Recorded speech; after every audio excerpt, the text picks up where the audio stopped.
Hi everyone, I wanted to show you a really cool strategy to find out who's actually buying the product of your competition without having access to data from that category. So for example, I would like to start selling these pencil cases, but I have no data because I haven't sold a single unit in this category. So obviously there's other strategies, but I want to show you the quickest one and in my opinion the best one and the cheapest one.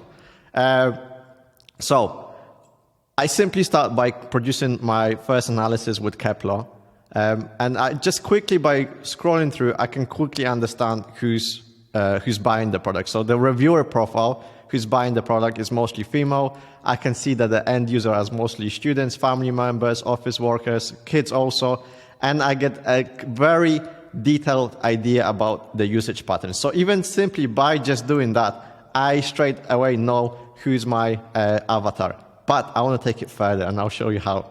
Then I can go to my Keplo Copilot, end user Copilot. I'm just quickly click here to start. And the only thing I need to do is just drop my research in there and the magic happens and I'll show you.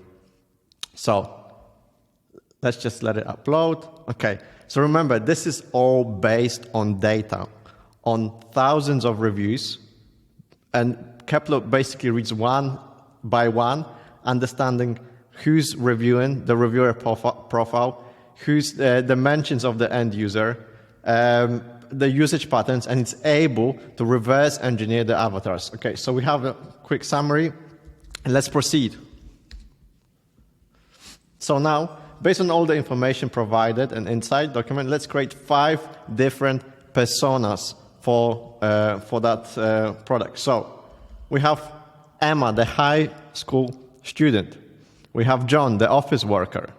We have Lily, the college student. We have Mark, the creative professional. We have Sarah, the parent. So I quickly understand who's buying this product. So we have the age, gender, interest, and how they use the product. But this is not it. Let's go further. Let's proceed.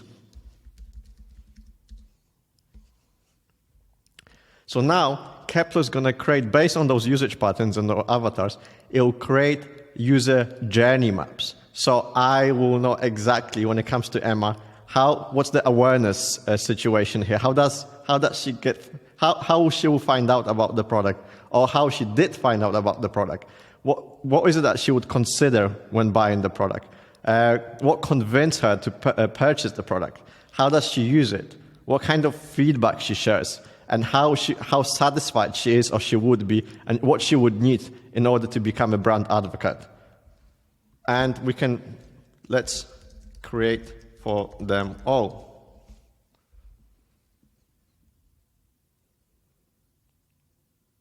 So we have one for John.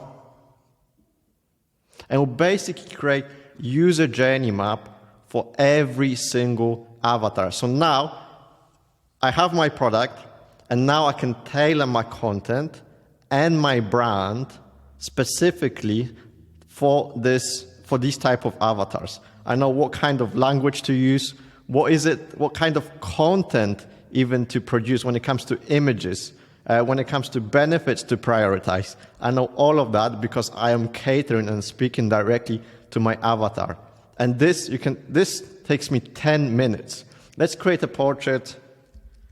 So it's asking me right now, shall we create a portrait of one of those? Yes, let's create a portrait of Lily. Let's look at one of our avatars. So we give them a lot of personality here. And you can quickly gather those, and you can send those over you can create a brand book, very quickly a brand book, or send those over to your copywriter, to your brand managers, so they know exactly who's the end user. And here's Lily. Here's a photo of Lily, who's let's go back. She's a college student. Studies, volunteers, carries stationary electronic devices between classes and activities, values eco-friendly materials, looks for products made from sustainable materials. And let's look at her journey map. So what is Lily? Lily introduced through Campus Sustainability Initiative, interested in eco-friendly materials and practices, motivated by student discounts and eco-credentials, usage daily use in academic and extracurricular settings, engages with brand on eco-innovations, loyalty advocacy through eco-conscious student groups. So this is a very, very specific avatar, but we have more of those.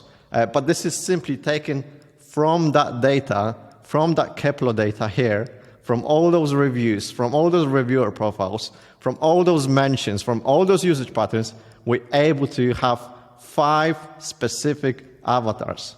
And now I can ask it anything I want. Let's think of a question.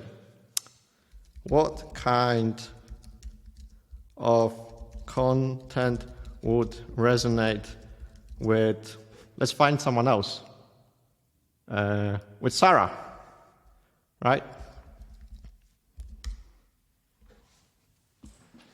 Content that resonates with Sarah, parent focus on durability, kid friendliness, and educational value should include educational activities, DIY projects, parenting tips, sustainability education. So it gives me a lot of ideas.